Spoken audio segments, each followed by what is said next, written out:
আসসালামু আলাইকুম। চলুন আমি একটু প্রথমে স্ক্রিনে দেখাই। স্ক্রিনে যদি দেখেন আমার সামনে যে একটা সার্কিট দেখতে পাচ্ছেন, এটার মধ্যে বিজিএ 153 নাম্বার একটা ইএমসি লাগানো ছিল। যে কোনো একজন টেকনিশিয়ান এটা কাজ করতে গিয়ে আইসিটা রিমুভ করেছে। রিমুভ করার পর দেখতে পেলো যে আইসির নিচের অনেক বল উঠে গেছে। তো উনি ভয় পেয়ে গেছে, উনি ভাবলো যে মোবাইলটার কাজ হবে না। উনি আমাদের দোকানে আবার কাজটা রেফার করেছে। আমাদের দোকানে পাঠানোর পর সে বলে দিয়েছে যে অনেকগুলো বল উঠে গেছে, বলগুলো কোনোভাবে বানিয়ে আবার মোবাইলটাকে রান করে দেওয়া পসিবল কিনা।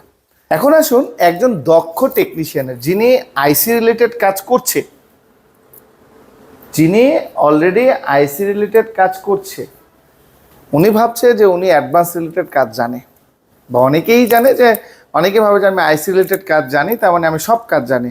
আসলে এটা ভুল ধারণা। যেমন ছোট্ট একটা বিষয়, এই যে বলগুলো দেখতে পাচ্ছেন, উনি ভয় পেয়ে গেছে এত বল উঠে গেল তার মানে মোবাইলটা কাজ হবে না। এখানে আপনাকে বুঝতে হবে যে কোন বলগুলো কার্যকরী, কোন বলগুলো অকার্যকরী। আপনি যদি দেখেন এইখানে যতগুলো বল উঠে গেছে, মাত্র 85% বল কিন্তু উঠে গেছে, তাতেও কিন্তু মোবাইলটা চালু হবে। তার কারণ কি জানেন? যে 85% যে বলগুলো উঠে গেছে সবগুলো কিন্তু এমসি, এগুলো কিন্তু কোনো কার্যকরী বল না।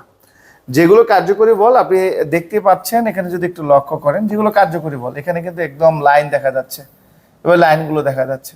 তাছাড়া এই লাইনগুলো আপনি যদি দেখতে নাও পান, আপনি চাইলে বর্ণীয় স্কিমেটিক ডায়াগ্রামের মাধ্যমেও আপনি বুঝতে পারেন যে কোন বলগুলো কার্যকরী, কোন বলগুলো কার্যকরী না। তো আপনি আইসি রিলেটেড কাজ জানলেই হবে না। এই যে সিম্পল একটা বিষয়, এই সিম্পল একটা বিষয় যদি আপনি বুঝতে না পারেন, তাহলে আপনি অ্যাডভান্স রিলেটেড কাজ কেমনে করছেন? আমার প্রশ্ন হচ্ছে এটা। তো যে কেউ যারা মোবাইল ফোন সার্ভিসিং কাজ শিখছেন বা করছেন, তাদের আগের মতো আর অনুমান করে, আন্দাজ করে মানে আপনি মুখস্থ বিদ্যায় কাজ করবেন এই দিন কিন্তু বর্তমানে নাই। কারণ বর্তমান যে জেনারেশন, সে জেনারেশন যারা মোবাইল ফোন সার্ভিসিং কাজ শিখছে বা করছে, তারা কিন্তু জেনে বুঝে কাজ করছে।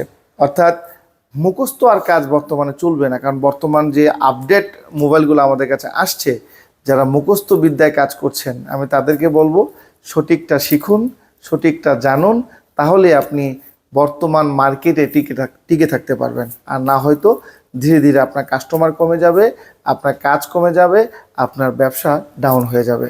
আসসালামু আলাইকুম।